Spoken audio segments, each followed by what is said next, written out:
नमस्कार साथियों, स्वागत है आप सभी का अपने YouTube चैनल बिहेवियर एजुकेशंस उपकार की क्लास में। उत्तराखंड की परीक्षाओं की दृष्टि से महत्वपूर्ण श्रृंखला चल रही है, जिसमें आज हमने हिंदी ग्रामर लिया है। हिंदी ग्रामर कहना उचित रहेगा? नहीं, हिंदी व्याकरण आपके लिए लिया है। ठीक है, महत्वपूर्ण प्रश्नों के बारे में परिचर्चा करेंगे विथ एक्सप्लेन के साथ। ठीक है, समझेंगे। क्वेश्चन नंबर पहला आपके लिए है, निम्नलिखित में से अयोगवाह है। तो चार ऑप्शन आपके लिए हैं। ऑप्शन ए विसर्ग, ऑप्शन बी महाप्राण, ऑप्शन सी संयुक्त व्यंजन, ऑप्शन डी है अल्पप्राण। पूछ रहा है अयोगवाह है। ठीक है, सबसे पहले तो आपको पता होना चाहिए वर्ण किसे कहते हैं। ठीक है, मैंने बताया हुआ है वर्ण क्या है, मुख से निकलने वाली प्रत्येक सार्थक ध्वनि को वर्ण कहते हैं। ठीक है, मुख से निकलने वाली शब्द कैसे होने चाहिए, सार्थक होने चाहिए। सार्थक का जिसका कोई न कोई अर्थ है। जैसे मैंने कमल बोला तो कमल का अर्थ है। ठीक है, जैसे मैंने कमल को ही उल्टा कर दूं मैं, ठीक है, कमल बोला, क्या है, कमल, ये क्या है, सार्थक शब्द है। ठीक है, अगर कमल को मैं उल्टा कर दूं तो ये लमक हो जाएगा, तो लमक क्या हो जाएगा, निरर्थक शब्द हो जाएगा। तो अब शब्द भी दो प्रकार के होते हैं, एक सार्थक शब्द, एक निरर्थक शब्द। सार्थक शब्द क्या होते हैं, जिनका कोई अर्थ होता है। कमल, कमल का अर्थ होता है। ठीक है, और कमल को मैंने उल्टा किया, क्या बना दिया, लमक बना दिया। क्या लमक का कोई अर्थ होता है, तो नहीं, तो ये निरर्थक शब्द हो जाएगा। ठीक है, तो क्वेश्चन क्या पूछ रहा था कि निम्नलिखित में से अयोगवाह है, तो मैंने बताया हुआ है क्या अयोगवाह है। अब चार ऑप्शन आपके पास है, विसर्ग, महाप्राण, संयुक्त व्यंजन, अल्पप्राण। तो अयोगवाह किसे कहते हैं। ठीक है, आपने स्वरों के बारे में पढ़ा होगा। ठीक है, स्वर किसे कहते हैं, जिन वर्णों का स्वतंत्र अस्तित्व होता है। ठीक है, जिनके उच्चारण में कम समय लगता है, जैसे अ, आ, ई, उ, री, ए, ओ, औ, अंक, अह। तो ये क्या होते हैं, कम समय लगता है, तो उन्हें क्या बोलते हैं, स्वर कहते हैं। ठीक है, स्वर कितने होते हैं, फटाफट मुझे कमेंट में बताएंगे कि स्वर कितने होते हैं। ठीक है, अब इसमें भी पूछ रहा है विसर्ग।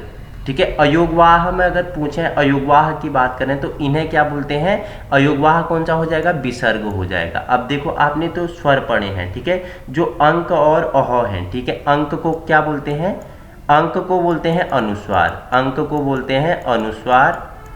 ठीक है, याद रखना, अंक को अनुस्वार कहते हैं। और जो अह है, ठीक है, आपने संस्कृत में पढ़ा होगा कि जैसे राम के पीछे आपको दो बिंदी मिल गई। ठीक है, राम के पीछे दो बिंदी मिल गई, तो ये दो बिंदी क्या होते हैं, विसर्ग होते हैं। ठीक है, तो विसर्ग क्या बोलते हैं, जो अयोगवाह है उन्हें ही क्या बोलते हैं, विसर्ग बोलते हैं। ठीक है, याद रखना, न तो ये क्या होते हैं, स्वर होते हैं, और न तो व्यंजन होते हैं। अंक और अह न तो स्वर होते हैं, न तो व्यंजन होते हैं। ये क्या होते हैं, अंक को अनुस्वार कहा जाता है और अह को विसर्ग कहा जाता है। और देखो, एक फैक्ट मैं आपको बता देता हूँ। ठीक है, इन्हें नपुंसक वर्ण भी कहा जाता है। ठीक है, आपसे पूछ ले कि नपुंसक वर्ण क्या है, चार ऑप्शन दे देगा कि निम्नलिखित में से कौन सा नपुंसक वर्ण है, जो अंक अह है, अंक को अनुस्वार, अह को विसर्ग, और इन्हें क्या कहते हैं, नपुंसक वर्ण भी कहते हैं। ठीक है, महाप्राण क्या है, मैंने आपको बताया था महाप्राण। ठीक है, महाप्राण भी मैंने आपको ट्रिकी वे में बताया था। ठीक है, 2 और 5 करोगे तो क्या हो जाएगा, बताओ मुझे, 2 और 5 करोगे तो महाप्राण होगा या अल्पप्राण होगा, फटाफट बताओ मुझे। तो मैंने आपको ट्रिकी वे से बताया था, अगर 2 और 4 करोगे तो महाप्राण होगा। हाँ, 2 और 4 आपका क्या हो जाएगा, महाप्राण हो जाएगा। और 1, 3 और 5 करोगे तो वो क्या हो जाएगा, अल्पप्राण हो जाएगा। ये ट्रिक है, ये मेरी बनाई हुई ट्रिक है। आपको मैंने बताया था कि 1, 3, 5 करोगे, अगर वर्ण माला में 1, 3, 5, 1 मतलब जो कौ वर्ण है, 3 मतलब जो गौ वर्ण है, और 5 मतलब जो अणो वाला वर्ण है। ठीक है, ये तो आपका किस में आ जाएगा, अल्प प्राण, जिसमें कम हवा। ठीक है, अल्प मतलब होता है कम, अल्प प्राण मतलब हवा। ठीक है, महाप्राण, महा मतलब क्या होता है, ज्यादा होता है, प्राण मतलब हवा होता है। ख मुख से बोलोगे तो ख में क्या लग रहा है, अधिक समय लग रहा है। क की अपेक्षा क बोलने में कम समय, ख बोलने में अधिक समय। ठीक है, तो वर्णमाला के पहला, तीसरा और पांचवा आपके क्या हो जाएंगे, अल्पप्राण हो जाएंगे। और दूसरा और चौथा जो ख वर्ण और घ वर्ण वाला सीरीज है, उसे महाप्राण कहते हैं। और याद रखना है, अपवाद कहाँ बनता है, देखो अपवाद बनता है प्रत्येक अंतस्थ व्यंजन अल्पप्राण होते हैं। ठीक है, ये VIMP फैक्ट है। ठीक है, आपको देखो अंतस्थ व्यंजन, ये देखो अंतस्थ व्यंजन क्या है, य, र, ल, व, तो ये क्या होते हैं, प्रत्येक अंतस्थ व्यंजन क्या होते हैं, अल्प प्राण होते हैं। ठीक है, तो इतनी व्याख्या करते हुए चलना है। क्वेश्चन नंबर दूसरा आपसे पूछ रहा है किस क्रमांक में ई स्वर का सही उच्चारण स्थान है? देखो 4 ऑप्शन है, कंठ, तालु, ओष्ठ, मूर्धा। ये भी मैंने आपको बताया था, ठीक है। सब क्या है अपने सीरीज में है, कंठ, कंठ के बाद तालु, तालु के बाद मूर्धा, मूर्धा के बाद दंत, दंत के बाद ओष्ठ, ठीक है। तो ये मैंने बताया। तो पूछ रहा है 4 ऑप्शन है, इनमें से ई स्वर का सही उच्चारण क्या होगा? तो ई स्वर का सही उच्चारण क्या होगा? तालु होगा, ठीक है। अब ये भी मैंने आपको ट्रिकी वे में बताया था, ठीक है। मैंने क्या बताया था? क वर्ग हो गया, ठीक है। उसके बाद क के बाद था चौ वर्ग, चौ के बाद था टो वर्ग, टो के बाद था तो वर्ग और तो के बाद था पौ वर्ग, ठीक है। ये क्या है? सब अपनी कक्षा के मॉनिटर हैं, ठीक है। ये सब अपनी कक्षा के मॉनिटर हैं। क के बाद जो ख आ गया, ठीक है, सब में 5-5, ख हो गया, ग हो गया, घ हो गया, अंग हो गया। कितने हो गए? 1 2 3 4 5। तो ये है कंठ है, कंठ है, ठीक है। ख चौ में जितने आएंगे वो क्या हो जाएंगे? तालु हो जाएंगे, ठीक है। फिर जो नेक्स्ट है क्या है? टो वर्ग वाले मूर्धा हो जाते हैं और जो तो वाले होते हैं वो क्या हो जाते हैं? दंत हैं। देखो बोल के देखो, त थ द थ न, जिनमें दांत दंत आपस में क्या होते हैं? मिलते हैं, उन्हें दंत बोलते हैं। और अंतिम में आपका क्या हो जाता है? पौ वर्ग वाले क्या हो जाते हैं? ओष्ठ ध्वनियाँ हो जाते हैं, ठीक है। जो अंतिम का होता है ये अणो वर्ग वाला, इसे नासिक की ध्वनियाँ भी कहते हैं, ठीक है। इसमें अणो हो गया, ठीक है, यो हो गया, और क्या क्या आता है? अंतिम वाला ले लो अब, अणो हो गया, ठीक है। और क्या क्या आता है? नौ हो गया, मौ हो गया, नौ हो गया, मौ हो गया। इन्हें क्या बोलते हैं? नासिक के भी बोलते हैं, ठीक है। तो ये आपके लिए इंपॉर्टेंट है, ये ट्रिक मैंने बताया हुआ है। आप पिछला मेरा जो वर्णों वाला है जिसमें मैंने स्वर व्यंजन के बारे में बताया है, उसमें ये ट्रिक मैंने आपको समझाई हुई है, ठीक है, याद रखना। क्वेश्चन नंबर 3 है आपके लिए, व्यंजन वर्गीकरण की दृष्टि से लौ व्यंजन किस वर्ण भेद में रखा जाता है? ठीक है, व्यंजनों का वर्गीकरण में से के दृष्टि से लौ को किस व्यंजन की हम वर्ग में रख सकते हैं? तो किस में रख सकते हैं? बताओ फटाफट। क्वेश्चन नंबर 3, लौ को हम किस में रख सकते हैं? व्यंजनों की दृष्टि को हम लौ पूछ रहा है, तो लौ को किस में रख देते हैं? अब आप ट्रिक लगाओगे, ठीक है। आंसर में मुझे ट्रिक लगा के इसका आंसर बताएंगे, क्वेश्चन 3 का आंसर बताएंगे, ठीक है। ये क्वेश्चन नंबर 4 बताता हूँ तब तक मैं। शौ वर्ण किसके योग से बना है? इंपोर्टेंट है, जो शौ है इसे संयुक्त व्यंजन कहते हैं। तो किसके योग से बना है शौ? तो किसके योग से बना है? क प्लस सौ, ठीक है, क प्लस चौ, क प्लस छ और क प्लस शौ, ठीक है। तो किसके योग से शौ बना है? तो क प्लस ये पेट कटा सौ, ठीक है, पेट कटा सौ, क हलंत होगा क के नीचे, ठीक है, कटा हुआ क होगा, प्लस सौ से क्या बनता है? शौ वर्ण बनता है, ठीक है, याद रखना। क्वेश्चन नंबर 5 है आपके लिए, निम्नलिखित में से कौन सा वर्ण उच्चारण की दृष्टि से दंत नहीं है? अब मैंने आपको अभी ट्रिक बताया था, ठीक है, कि दंत नहीं है, तो कौन सा नहीं है दंत? बताओ मुझे, फटाफट बताओ मुझे, दंत कौन सा नहीं है? तो अभी तो हो गया, नौ हो गया, दो हो गया, टो हो गया, ठीक है, टो ठो दो धो नो, टो ठो दो धो नो, ये क्या है बताओ मुझे? तो थो दो धो नो, ये तो क्या है? आपके दंत हैं। लेकिन जो टो है ये किस में आ जाता है? ये मूर्धा में आ जाता है, ठीक है। तो आंसर क्या होगा? नहीं पूछ रहा है तो आपका ऑप्शन डी राइट आंसर हो जाएगा। तो टो जो है वो मूर्धा में आ जाता है, ठीक है।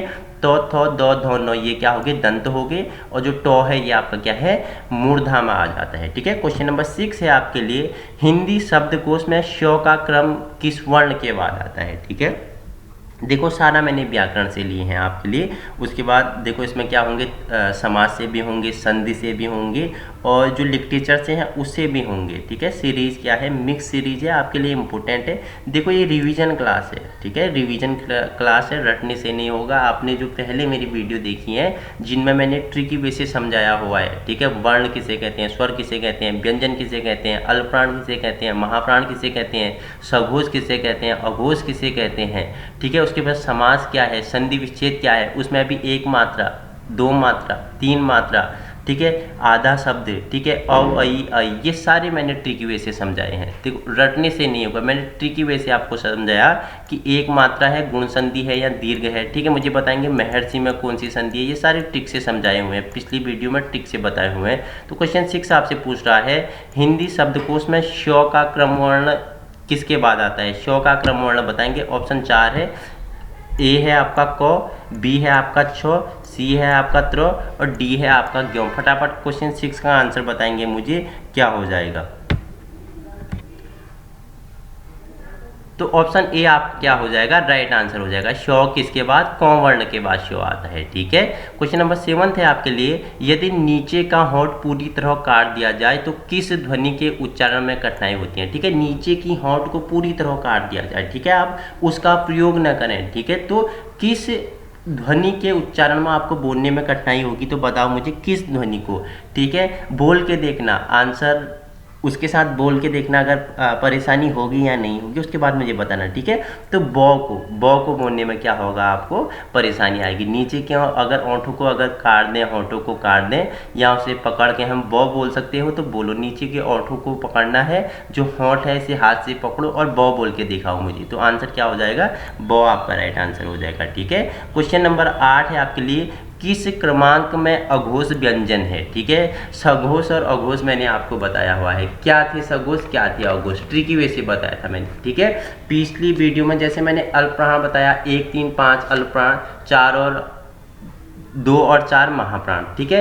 वैसे ही मैंने आपको क्या बताया था, घोष सघोष 3 और 4 और 5 करोगे तो कहाँ पहुँच जाओगे, बताओ, घोष सघोष में पहुँच जाओगे, 3 4 5, ठीक है, 3 4 5 ये क्या हो जाते हैं, घोष सघोष हो जाते हैं। अब आपको क्या करना है, वर्णमाला का क्या करना है, निर्माण करना है, ख से लेके ज्ञ तक, ठीक है, ख से लेके ज्ञ तक वर्णमाला का निर्माण करना है। और क्या पकड़ लेना है, 3 4 5, ठीक है, तीसरा, प्रत्येक वर्णमाला का तीसरा चौथा पांचवा पकड़ लोगे तो आप कहाँ पहुँच जाओगे, घोष या सघोष में पहुँच जाओगे, ठीक है। और इनके साथ प्रत्येक अंतस्थ व्यंजन और ह भी घोष वर्ण में आता है, ठीक है। अंतस्थ व्यंजन क्या क्या बताए थे मैंने, य र ल और वो। अपवाद कहाँ होता है, देखो पूछ लेता है, ये तो सभी को पता है, लेकिन पूछ कहाँ लेता है आपसे, जो ह है, ठीक है, ह क्या है, ऊष्म व्यंजन है, तो ये इसका अपवाद बन जाता है, ठीक है। प्रत्येक अंतस्थ व्यंजन और स्वर वर्ण भी घोष होते हैं, अंतस्थ व्यंजन हो गया, स्वर वर्ण हो गया,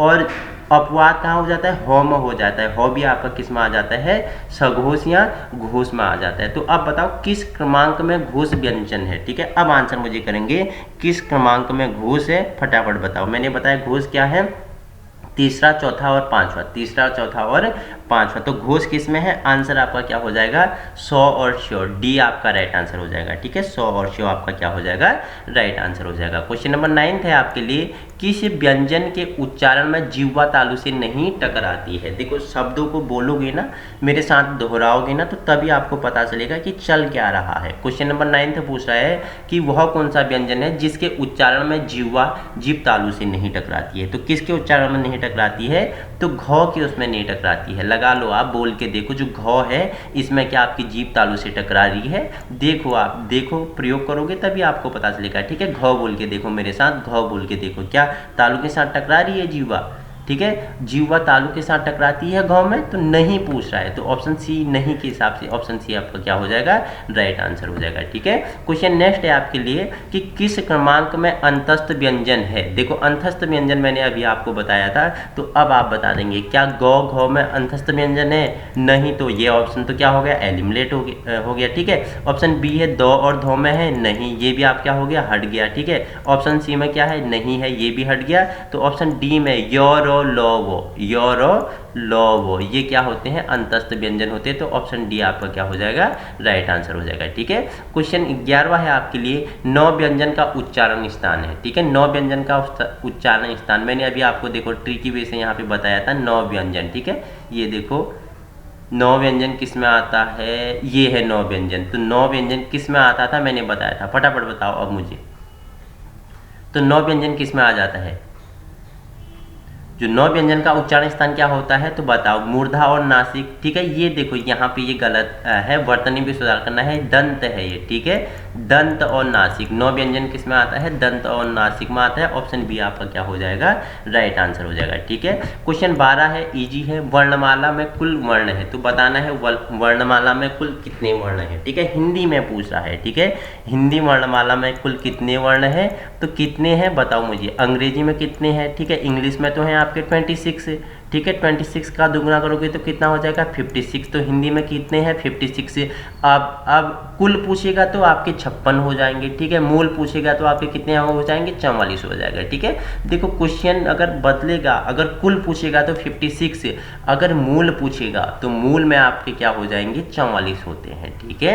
याद रखना। क्वेश्चन नंबर 13 है आपके लिए, इनमें से कौन वृत्तमुखी स्वर है, ठीक है। वृत्तमुखी स्वर बताना है आपको। 4 ऑप्शन है आ, उ, ओ और औ। तो वृत्तमुखी पूछ रहा है। क्वेश्चन नंबर 13 का आंसर लगाएंगे तो वृत्तमुखी क्या है आपका आ है, ठीक है। आ किस में आ जाता है दीर्घ स्वर में आ जाता है, ठीक है। दीर्घ स्वर मैंने आपको बताया था कि स्वरों के प्रकार, ह्रस्व स्वर बताया था कम समय लगता है, ठीक है।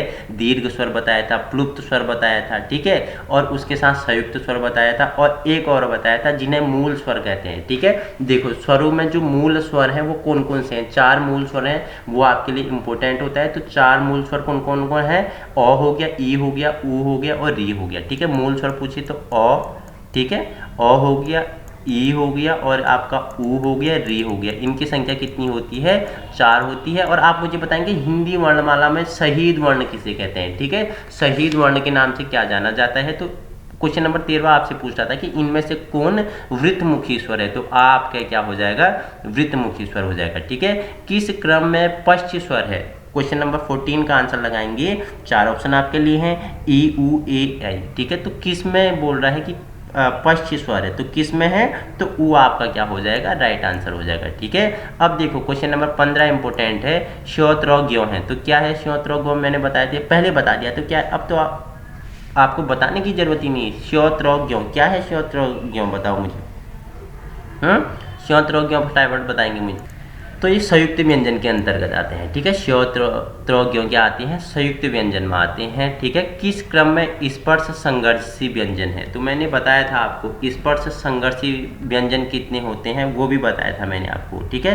तो किस में है पूछ रहा है आपसे, तो किस में है फटाफट बताइए। तो ऑप्शन आपका ए क्या हो जाएगा राइट आंसर हो जाएगा, ठीक है। स्पर्श संघर्षी व्यंजन पूछेगा तो 6 आपका क्या हो जाएगा राइट आंसर हो जाएगा, ठीक है। मैंने बताया कि जो वर्णमाला है उसमें कुल संख्या कितनी बता दी आपको 56 बताई। मूल पूछेगा तो कितने 44 पूछेगा, ठीक है।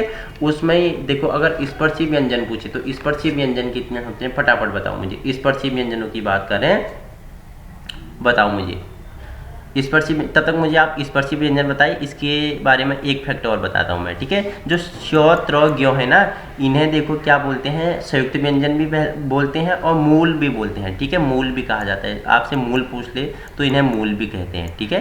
तो आप मूल स्वर भी कहते हैं, लेकिन आप ऑप्शन 2 हो गए। तो देखो मूल स्वर भी इन्हें कहा जाता है कहने को, ये संयुक्त व्यंजन के अंतर्गत में भी आते हैं, ठीक है। अगर व्यंजनों में बात करूं तो ये मूलों में के अंतर्गत भी आते हैं 4।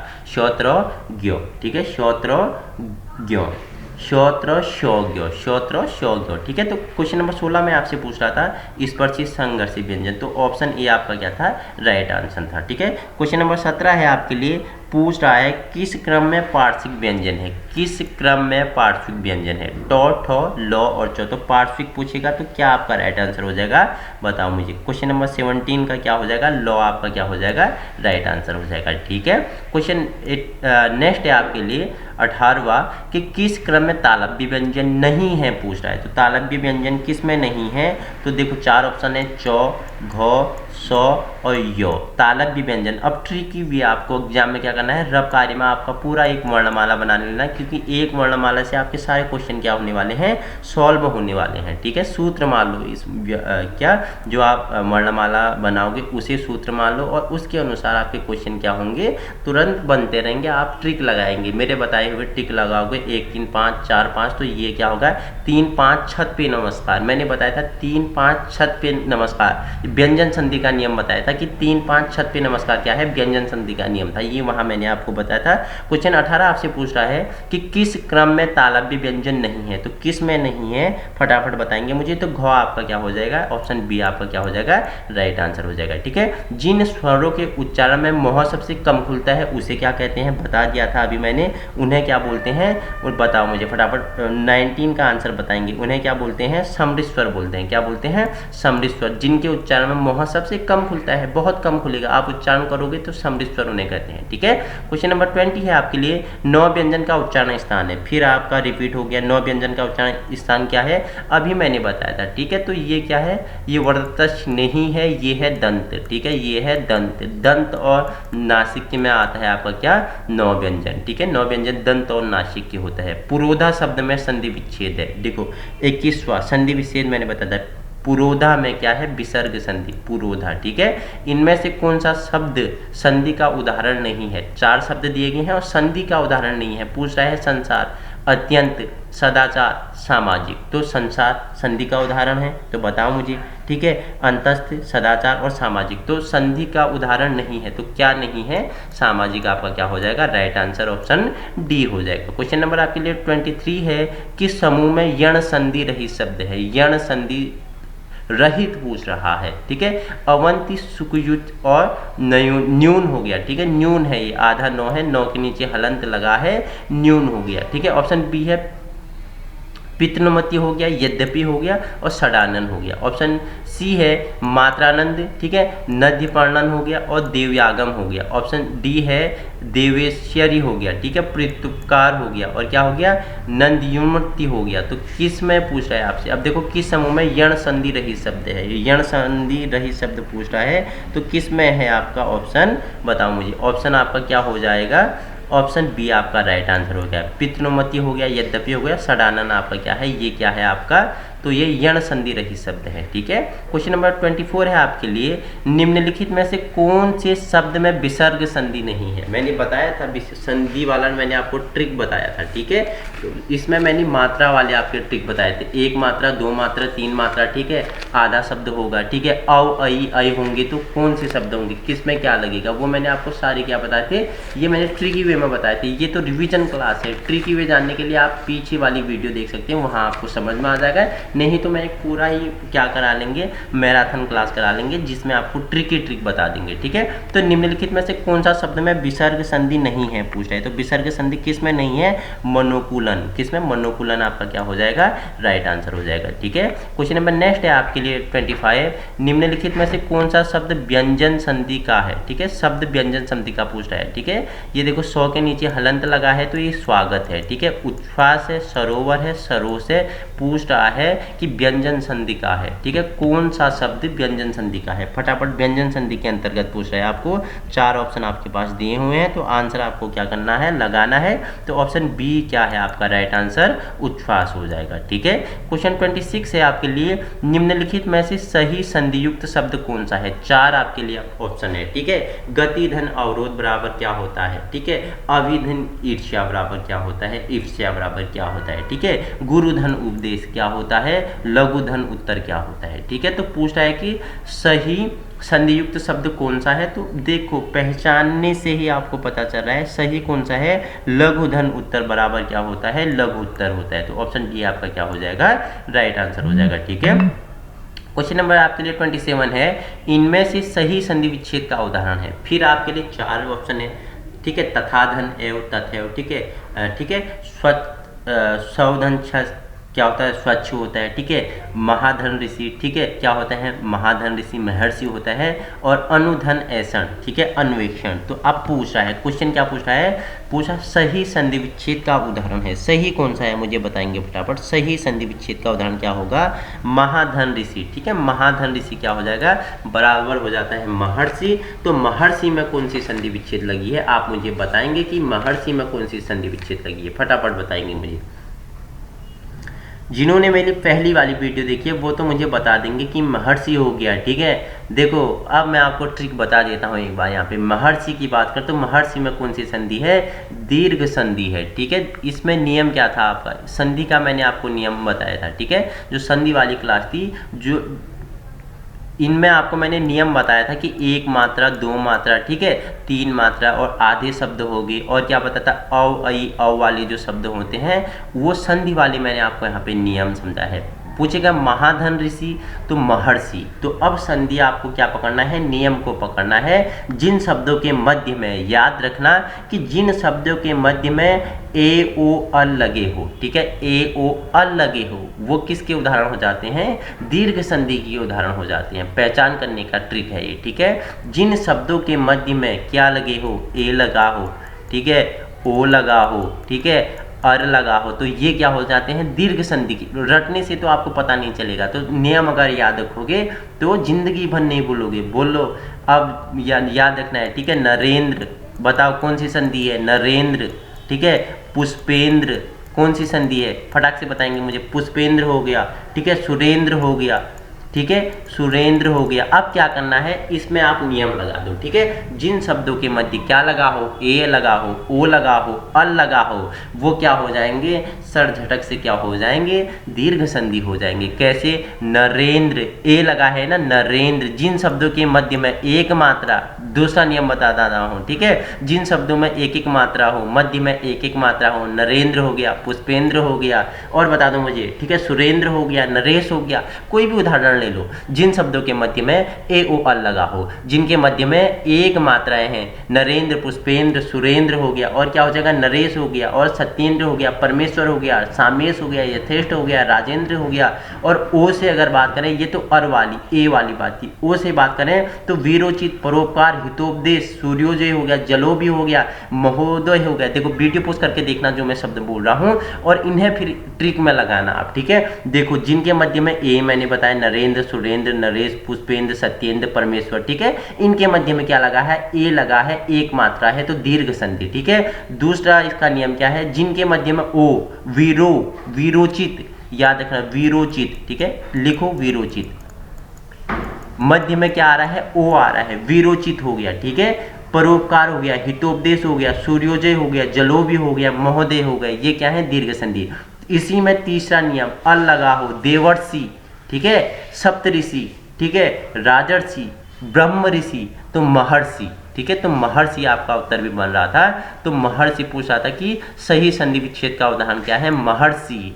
बीच में क्या लगा है, अल लगा है, तो कौन सी संधि है, झट से पहचान ले सर, दीर्घ संधि है। तो ये संधि क्या है, याद करने का नियम मैंने आपको बताया, ठीक है। क्वेश्चन नंबर 28 है आपके लिए, पूछ रहा है, क्या पूछ रहा है, उपयुक्त शब्द का सही संधि विच्छेद होगा, ठीक है, क्या होगा। ऑप्शन 4 आपके लिए है 28 का। अब मुझे नियम लगाओ इसमें, ठीक है। उपयुक्त शब्द का सही संधि विच्छेद मुझे नियम लगा के कमेंट में बताओगे, ठीक है। 28 में आप कमेंट बताएंगे, और ये डाउटफुल अगर रहेगा तो इसे फिर क्या करेंगे, नेक्स्ट वीडियो में इसके बारे में व्याख्यात्मक रूप में परिचर्चा करेंगे, ठीक है। क्वेश्चन नंबर 29 है आपके लिए, इनमें से किस शब्द में गलत संधि विच्छेद हुआ है। देखो 4 शब्द दिए हैं, किस में गलत संधि विच्छेद हुआ है। क्वेश्चन नंबर 29 अब बताना है मुझे पहचान के, तो किस में हुआ है, तो आंसर आपका क्या हो जाएगा, षड धन आनंद, षडानंद नहीं होता है, ठीक है। क्या होता है कमेंट में बताएंगे। तो ऑप्शन बी पूछा गलत संधि विच्छेद, तो ऑप्शन बी आपका क्या हो जाएगा, राइट हो जाएगा, क्योंकि हमसे पूछा ही क्या था, गलत पूछा था। तो षडाधन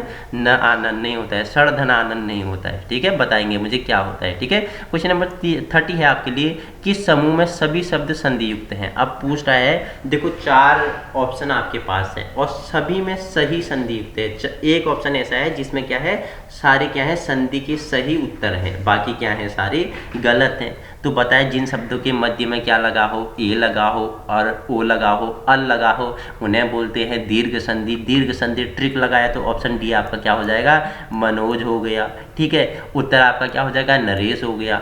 उत्तर आपका क्या हो जाएगा, देवर्षि हो गया, ठीक है। मनोज, ओ लगा है ना, बीच में ओ लगा है, या एक मात्रा है, ठीक है। नरेश एक मात्रा है, देवर्षि अल लगा है, तो ये आपका क्या हो जाएगा, राइट आंसर हो जाएगा। क्वेश्चन 30वां आप देखना, इसमें नियम लगाना, ठीक है। क्या एक मात्रा वाला लगा लेना, या तो ए ओ अल लगा लेना, ठीक है। जिनके मध्य में के हो, ए हो, ओ हो, अर हो, ठीक है, या तो एक मात्रा हो, तो ये क्या किसके ऑप्शन हो जाते हैं, दीर्घ संधि के हो जाते हैं। अगर मैं वृद्धि संधि बताऊं तो जिन शब्दों के मध्य में क्या हो, 2 मात्राएं होती हैं, ए होता है, ठीक है, ये तो ए हो गया, ठीक है, ओ हो गया, तो ये वृद्धि संधि के उदाहरण हो जाते हैं। ओ हो गया, और क्या क्या हो सकता है, देखो जिनके मध्य में दो मात्राएं लगी होती है, झट से लगा देना है, आंख बंद करके, वहां क्या है, वृद्धि संधि है। ठीक है, उदाहरण के लिए एक एक हो गया। ठीक है, एक एक हो गया, दो मात्राएं बता रहा हूं मैं। ठीक है, एक एक हो गया, तो एक एक में कौन सी संधि है, तो वृद्धि संधि है। ठीक है, धनेश्वर हो गया, सदैव में कौन सी संधि है, बताओ मुझे, सदैव में कौन सी संधि है। अब देखो ट्रिक आप यहाँ पे यूज कर सकते हो, इसके मध्य में क्या है, दो के ऊपर दो एक की मात्रा है, तो सदैव, मैंने दो मात्रा वृद्धि संधि, एक मात्रा आपकी क्या संधि, दीर्घ संधि। ठीक है, तो सदैव में कौन सी संधि है, दो मात्रा है, तो आप मुझे बताएंगे। ठीक है, तो क्वेश्चन 30वां का आपका ऑप्शन डी क्या हो जाएगा, राइट आंसर हो जाएगा। ठीक है, क्वेश्चन नंबर आपके लिए 31 है, किस शब्द में सही संधि नियम का पालन नहीं हुआ है, नीरव, तदैव, प्रतीत और संजीव। तो अब पूछ रहा है संधि नियम का पालन नहीं हुआ है, तो किस में नहीं हुआ है, क्वेश्चन नंबर 31 आपके लिए होगा, बताओ फटाफट मुझे, तो किस में नहीं हुआ है, तो बताओ। प्रतीप में नहीं हुआ, प्रतीप आपका क्या हो जाएगा, राइट आंसर हो जाएगा, क्योंकि पूछा हमसे नहीं है। ठीक है, याद रखना। क्वेश्चन नंबर 32 है आपके लिए, संधि का सही प्रयोग किस शब्द में हुआ है। ठीक है, निरोग हो गया, निनाद हो गया, विनोद हो गया, निचोड़ हो गया, तो किस में संधि का सही प्रयोग हुआ है, फटाफट आंसर मुझे बताएंगे। तो निरोग। ठीक है, निरोग में कौन सी संधि है, अब लगा दो क्या, मेरे बताए हुए नियम लगा दो और मुझे बता दो कि निरोग में कौन सी संधि है। ठीक है, देखो ब्राउजर से कोई सर्च करके नहीं बताएगा। ठीक है, क्रोम से कोई सर्च करके नहीं बताएगा, मेरे ट्रिक लगा के बनाओगे। ठीक है, ट्रिक बना के मध्य में ए ओ अल लगाओगे। ठीक है, और क्या करोगे, दो मात्रा हो गया। ठीक है, और देखो जैसे दीर्घ संधि बताया, वृद्धि संधि बताया, वैसे ही यण संधि में क्या होता है, जिनके मध्य में य व र, जिनके मध्य में य व र होते हैं, ये किसके अंतर्गत आते हैं, ये यण संधि के अंतर्गत आते हैं। ठीक है, उदाहरण के लिए अत्यधिक हो गया, उदाहरण के लिए क्या हो गया, अत्यधिक हो गया, याद रखना, उदाहरण के लिए अत्यधिक हो गया। और क्या हो सकता है बताओ, जिनके मध्य में य व र लगा हो। ठीक है, उदाहरण के लिए अत्यधिक बताया मैंने, उदाहरण के यद्यपि बताया। ठीक है, यद्यपि बताया। और क्या हो सकते हैं, उदाहरण के लिए इत्यादि हो गया। ठीक है, इत्यादि हो गया। जिन शब्दों के मध्य में क्या बताया, य और व और र लगे हो, ये किसके उदाहरण हो जाते हैं, तो ये यण संधि के उदाहरण हो जाते हैं। तो पूछा हमसे क्या था, संधि का सही प्रयोग किस शब्द में हुआ है, तो किस में हुआ है आपको बताना था, तो निरोग आपका ऑप्शन एक क्या था, राइट आंसर था। और निरोग में कौन सी संधि है आप मुझे बताएंगे। ठीक है, ऑप्शन 32 का आंसर ए क्या होना था, राइट होना था, लेकिन निरोग में कौन सी संधि है आप मुझे बताएंगे और कौन सा नियम इसमें लगा हुआ है। ठीक है, क्वेश्चन नंबर 33 आपके लिए, किस शब्द में संधि नहीं है। अब चार शब्द आपको दिए हैं, अतैव हो गया, सज्जन हो गया, जलौक हो गया, काजल हो गया। पूछ रहा है किस शब्द में संधि नहीं है, तो किस में नहीं है संधि आप मुझे बताएंगे, किस में संधि नहीं है, फटाफट बताएंगे।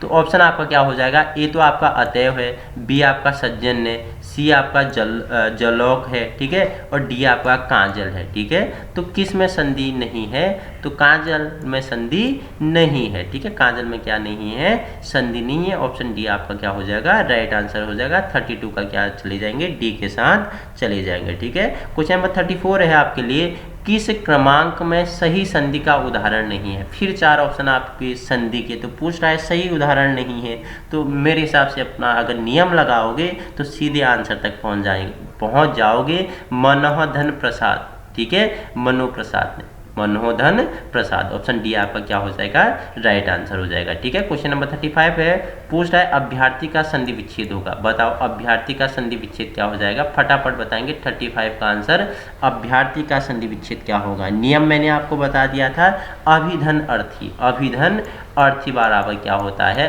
अभ्यर्थी होता है। ठीक है, अभ्यर्थी होता है। अगर नियम लगाओगे तो आंसर सीधे आपके पास आना है। ठीक है, जो मैंने एक मात्रा, दो मात्रा, ठीक है, य र व हो गया, जिन शब्दों के मध्य में क्या हो, कोई आधे शब्द हो, वो किसके उदाहरण होते हैं, जिनके मध्य में, जिन शब्दों के मध्य में एक मात्रा आती है, नरेंद्र हो गया, पुष्पेंद्र हो गया, सुरेंद्र हो गया, जिनके पीछे अर आता है, देवर्षि हो गया, सप्तऋषि हो गया, राजर्षि हो गया, और जिनके बीच में ओ आता है। ठीक है, विरोचित हो गया, परोपकार हो गया, हितोपदेश हो गया, ये किसके उदाहरण हो जाते हैं? दीर्घ संधि के उदाहरण हो जाते हैं। तो आपसे पूछा था कि अभ्यर्थी का, ठीक है, अभ्यर्थी भौ के नीचे क्या है? हलंत है, ठीक है, पूरा भौ नहीं है, ध्यान देना है वर्तनी पे। भौ के नीचे क्या है? हलंत है, तो उसके हिसाब से भौ आधा हो जाएगा। अभ्यर्थी का संधि विच्छेद पूछा तो अभिधन अर्थी क्या हो जाएगा? आपका राइट आंसर हो जाएगा, ठीक है। क्वेश्चन नंबर आपके लिए 36 है, किस क्रमांक संरचना में शब्दगत संरचना में संधि नियम का अपवाद है? 4 ऑप्शन है, ठीक है, प्रबोधिनी, निरोग हो गया, ठीक है, अक्षोहिणी हो गया और अपराहन हो गया। तो 4 ऑप्शन आपके पास हैं। बताना है कि किस क्रमांक संरचना में शब्दगत संरचना में संधि नियम का सही अपवाद है। क्वेश्चन नंबर 36 बताएंगे तो ऑप्शन आपका क्या हो जाएगा? ऑप्शन सी आपका क्या हो जाएगा? अक्षोहिणी आपका क्या है? राइट आंसर हो जाएगा, ठीक है। क्वेश्चन नंबर 37 है आपके लिए, इंपोर्टेंट है, घुड़दौड़ का सही संधि विच्छेद आपको करना है, ठीक है। घुड़दौड़ का सही संधि विच्छेद क्या होगा? ऑप्शन ए घुड़ प्लस दौड़, ऑप्शन बी है घोड़ प्लस दौड़, ऑप्शन सी है आपका क्या? घोड़ा प्लस दौड़। तो क्या हो जाएगा? क्या जो 3 ऑप्शन दिए हैं क्या ये राइट है? तो बताओ, तो तीनों ऑप्शन क्या हो है? ये रॉन्ग है। ये क्या है? रॉन्ग है। तो इसमें से आपका क्या है? राइट कोई नहीं है, तो ऑप्शन आपका क्या हो जाएगा? डी हो जाएगा। तो कौन सा इनमें से कोई है ही नहीं घुड़दौड़ का सही संधि विच्छेद? तो क्या है आप मुझे बताओ, नियम लगाओ और घुड़दौड़ का सही संधि विच्छेद आपको बताना है। पावक में कौन सी संधि है? ठीक है, यण संधि, अयादि संधि, विसर्ग संधि और व्यंजन संधि। अब जो मैंने आपको नियम बताया था, अगर वो नियम आपने यहाँ लगा दिया, इसमें आपने यूज कर दिया, देखो रटने को कितना रटोगे, रटते रटते तो आप क्या हो जाओगे? परेशान हो जाएंगे। लेकिन नियम लगाओगे तो सीधे बता दोगे कि पावक में कौन सी संधि है। बता दो मुझे, पावक में कौन सी संधि है? यण संधि, अयादि संधि, विसर्ग संधि या व्यंजन संधि। तो 4 ऑप्शन आपके पास हैं। पावक में आपको संधि बतानी है, ठीक है। बताओ मुझे, पावक में या पावन में, ठीक है, पावन में या पावक में। देखो ये है अयादि संधि की उसमें आ जाती है, ठीक है। अयादि संधि आपका क्या हो जाएगा? राइट आंसर हो जाएगा। ऑप्शन बी आपका क्या हो जाएगा? राइट आंसर हो जाएगा। देखो अयादि संधि को पहचानने का मैंने आपको ट्रिक क्या बताया था, ठीक है। अव, आई, अव, आई, ठीक है, याद रखना। आई, अय हो गया। दूसरा क्या बताया था मैंने आपको उस वाली वीडियो में? अव हो गया। और तीसरा क्या बताया था मैंने आपको? अवि हो गया। तो ये 3 शब्द आपको याद रखना है, अय, अव, अय। तो अब देखो क्या करना है, इन शब्दों से बने होते हैं, ठीक है। उदाहरण के लिए नयन, अय, नयन, शयन, नायक, गायक, नायिका, ठीक है, और गायिका, भवन, वित्र, पावक, पावन, भावुक, भाविनी, भावुक आदि। अय किससे बने हैं? अय से बना है, औ से बना है, अवि से बना है। तो ये किसके उदाहरण हो जाते हैं? अयादि संधि के हो जाते हैं, ठीक है। तो मुझे बता देना कि शयन में कौन सी संधि है। नियम लगा लेना कि अय, औ, अय, अय, औ, अय। तो ये 3 आपके क्या है? नियम है। इसे लगा लोगे तो आंसर तक सीधे पहुंच जाओगे, रटने की कोई जरूरत नहीं है, ठीक है। क्वेश्चन नंबर आपके लिए है 39 है, विपद जाल में कौन सी सही संधि है, ठीक है। वृद्धि संधि पूछ रहा है, ठीक है, व्यंजन संधि, वृद्धि संधि, दीर्घ संधि और गुण संधि। तो पूछ रहा है विपक्ष जाल में कौन सा संधि है। तो ऑप्शन 4 है। अब नियम आप लगाओगे तो 39 का राइट आंसर क्या हो जाएगा? ये आपका व्यंजन संधि हो जाएगा। व्यंजन संधि वाली में आपको नियम मैंने बताया था। व्यंजन संधि का जो नियम था वो था 3, 5 छत पर नमस्कार, ठीक है। वर्ग के पहला एक वर्ण हो गया, ठीक है, तीसरा वर्ण में परिवर्तन हो जाता है, क का गौ बन जाता है, चौ का जौ बन जाता है, टो का टो बन जाता है, ठीक है, तो का दो बन जाता है, पौ का बो बन जाता है, तीसरा वर्ण गौ में परिवर्तन हो जाता है, ठीक है। कैसे होता है? जो क है वो गौ में परिवर्तित कैसे होते हैं? ये व्यंजन देखो आपके लिए क्या हो जाता है, थोड़ी कठिन व्यंजन संधि ही है, ठीक है, और यहीं से क्वेश्चन बनते हैं, ठीक है। दिक धन अंत, ठीक है, क्या होता है? दिक धन अंत बराबर क्या होता है? बताओ मुझे फटाफट। तो क किस में परिवर्तन हो जाता है? गौ में परिवर्तन हो जाएगा। क को गौ में परिवर्तन करके मुझे आंसर बताएंगे। दिक धन गज, क का गौ में परिवर्तन हो जाएगा। दिक धन दर्शन, दिक दर्शन, गौ किसमें? गौ में परिवर्तित हो जाता है। तो ये नियम था, ठीक है, पहला नियम। दूसरा नियम था वर्ण के पहले वर्ग का पांचवें वर्ण में परिवर्तन हो जाता है। क का ण में होता है, ठीक है, तो का नौ में हो जाता है। ये आप वहां देख सकते हो, मैंने व्यंजन संधि वाली जो नियम बताए थे वहां था। फिर 6 संबंधी नियम बताया था, तो संबंधी नियम बताया था, ठीक है, 3, 5 छत पर नमस्कार वाला मैंने नियम बताया था, और 9 संबंधी नियम बताया था। तो ये नियम है इन्हें याद करने के, ठीक है, इन्हें समझने के नियम है, रटने के नियम नहीं है, ठीक है। तो विपद जाल में कौन सी संधि है, 39 का आंसर लगाएंगे तो विपद जाल में कौन सी संधि हो जाएंगी, तो व्यंजन संधि हो जाएंगी। व्यंजन संधि की आप सीरीज देख सकते हैं। क्वेश्चन नंबर 40 है आपके लिए, प्रत्युपकार में कौन सी संधि है, व्यंजन संधि, विसर्ग संधि, गुण संधि, यण संधि। अब 4 ऑप्शन आपके पास हैं, बस आपको नियम को समझना है, आंसर लगाना है। तो क्या हो जाएगा बताओ मुझे, तो ऑप्शन यण संधि हो जाएगा। तो यण संधि कैसे हो जाएगा, तो मैंने संधि, यण संधि किस में आता है बताओ मुझे, कि जिन शब्दों के मध्य में य व र, ठीक है, य व र लगा है ना, मध्य में य लगा है ना,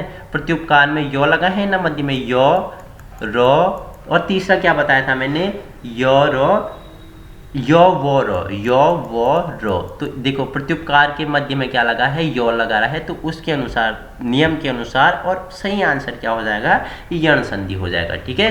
क्वेश्चन 41 आपके लिए है, देखो नयन में कौन सी संधि है, मैंने बताया था नयन, ठीक है, नयन में कौन सी संधि है, नयन हो गया, शयन हो गया, तो कौन सा नियम लगेगा, नयन शयन में मुझे बताएंगे आप, तो इसमें कौन सी संधि थी और कौन सी संधि लगी पड़ी है, कौन सा नियम इसमें लग रहा है, ठीक है। नयन शयन हो गया, पावक हो गया, ठीक है, ये इसमें सभी में कौन सी संधि लगी थी, आप मुझे इसका राइट आंसर बताएंगे। 4 ऑप्शन है, अयादि हो गया, गुण हो गया, वृद्धि हो गई, यण हो गया, ठीक है। नयन में कौन सी संधि है और कौन सा नियम लगा है, अयादि संधि में कौन सा नियम बताया था मैंने, जो मैंने आपको बताया था कि नयन है, शयन है, नायक है, गायक है, नायिका है, गायिका है, भवन है, वित्र है, पावक है, पावन है, भावुक है, भाविनी है, भावुक है, आदि में सब में क्या होते हैं, अयादि संधि होते हैं, जिनके मध्य में क्या होता है, जो किससे बने होते हैं, ऐ से बने हो, औ से बने हो, अवि से बने हो, उनमें कौन सा होता है, तो अयादि होता है। तो नयन में क्या है, मध्य में देखो, नयन लिख के देखो, ठीक है, नयन मेरे साथ लिखो, नयन, नयन अय लगा है ना, तो क्या हो जाएगा, अय, नियम के अनुसार अयादि संधि आपका क्या हो जाएगा, राइट आंसर हो जाएगा, ठीक है। इंपॉर्टेंट है आपके लिए, पूछ लेगा धनुष टंकार में कौन सी संधि है, तो बताएंगे मुझे धनुष टंकार में कौन सी संधि है। क्वेश्चन नंबर आपका 42 है, तो कौन सी संधि है, विसर्ग संधि आपका राइट आंसर हो जाएगा। व्यंजन संधि, विसर्ग संधि, ये मैं आपको पीछे बता चुका हूँ, ठीक है। परस्पर में कौन सी संधि है, ठीक है, वृद्धि है, व्यंजन है, अयादि है और विसर्ग है। अब लगा लो परस्पर में नियम, तो नियम लगा के आप मुझे कमेंट में बताएंगे। तो परस्पर में कौन सी संधि है, ठीक है। दिक् दर्शन में कौन सी संधि है, मैंने बताया कि पहला वर्ण क्या हो जाता है, तीसरा में परिवर्तित हो जाता है। तो क किस में परिवर्तित हो जाता है, व्यंजन संधि में मैंने बताया था। क किस में, तो दिक् दर्शन का क्या हो जाएगा, तो क किस में परिवर्तित हो जाता है, व्यंजन संधि में। गौ में परिवर्तित हो जाता है, तो ये किसका उदाहरण हो जाएगा, दिक् दर्शन किस में आ जाएगा, तो व्यंजन संधि में आ जाएगा, ठीक है। मैंने विसर्ग में बताया नहीं, वृद्धि, अयादि और यण, इनके मैंने आपको नियम समझा दिए। तो यहाँ पे मैंने जो व्यंजन संधि है, इसमें 3 5 नमस्कार, 3 का 5वें में, तो 5वें का दूसरे का 5वें में परिवर्तन वाले नियम मैंने आपको समझाए हुए हैं। तो गौ का क में परिवर्तन, क का क्या हो जाता है, तीसरे वर्ण का क्या हो जाता है, पहले वर्ण का तीसरे में क्या हो जाता है, परिवर्तन हो जाए। दिक् धन दर्शन क्या हो जाता है, बताओ मुझे, दिक् धन दर्शन क्या हो जाएगा। अगर मैंने बताया जो पहला वर्ण है क, उसका तीसरे वर्ण में परिवर्तन हो जाएगा, ठीक है। दिक् धन गज क्या हो जाए, दिक् धन दर्शन क्या हो जाएगा, दिक् दर्शन हो जाएगा, ठीक है। गौ में परिवर्तित हो जाएगा क और दिग् दर्शन बन जाएगा, तो क्या है, व्यंजन संधि आपका क्या हो जाएगा, राइट आंसर हो जाएगा, ठीक है। क्वेश्चन नंबर 45 है, यद्यपि में कौन सी संधि है। तो अब बता दो यद्यपि में कौन सी संधि है। अब लगाना आप यहाँ पे ट्रिक लगा सकते हो, ठीक है। मैंने मध्य में ए ओ अर, ठीक है, मध्य में ओ, मध्य में आधा शब्द, मध्य में औ आई, ये सारे बताए। इसमें नियम लगाओ और बताओ कि यद्यपि में कौन सी संधि है। क्वेश्चन आपके लिए 46 है, ग्रीस में कौन सी संधि है, ठीक है, आप बताएंगे। 4 ऑप्शन है, ठीक है। भानुदय में कौन सी संधि है, गुण, अयादि, यण और दीर्घ, आप बताएंगे, ठीक है, नियम वाले हैं सारे, ठीक है। और बहिरंग में कौन सी संधि है, 48 बहिरंग पूछेगा, तो बहिरंग में कंफ्यूज नहीं होना। 48 का अगर पूछे तो बहिरंग में कौन सी, विसर्ग संधि आपका क्या हो जाएगा, राइट आंसर हो जाएगा। अनुष्ठान का संधि विच्छेद होगा, तो क्या होगा अनुष्ठान का संधि विच्छेद, मुझे बताओ। अनुधन स्थान, ठीक है, अनुधन स्थान होगा, तो क्या होगा, अनुधन स्व आधा है ये, ठीक है। हलंत है, तो ऑप्शन बी आपका क्या हो जाएगा, राइट आंसर हो जाएगा, ठीक है। क्वेश्चन नंबर 50 है, किस क्रम में गुण संधि नहीं है, तो किस में नहीं है, तो 4 ऑप्शन है आंसर। चलो आपने देख लिया, ठीक है। यहाँ आपने क्या कर ली, चीटिंग कर ली, तो आप ऑप्शन के साथ आपका आंसर लगा है तो आपने चीटिंग कर ली, किस क्रम में गुण संधि नहीं है, ठीक है। आंसर दिख गया आपको, तो किस में नहीं है, भूगर्भ आपका क्या हो जाएगा, राइट आंसर हो गया। तो आज के क्या 50 क्वेश्चन, ठीक है, विथ एक्सप्लेन के साथ हमने कंप्लीट किए हिंदी की। हिंदी ग्रामर बोलना ठीक रहेगा या हिंदी व्याकरण बोलना ठीक रहेगा, मुझे कमेंट में बताएंगे, ठीक है। हिंदी व्याकरण बोलूँ या हिंदी ग्रामर बोलूँ, तो कितने, अगर ये चीज़ें आपको समझनी है, रटने से आने वाली नहीं है, तो आपको क्या ये नियम सीखने होंगे जो मैंने आपको बताए हैं, ठीक है। इसका नेक्स्ट सीरीज में आपके लिए कल लाऊंगा, जिसमें VIMP फैक्टों के बारे में ऐसे ही चर्चा परिचर्चा करेंगे। Thank you so much.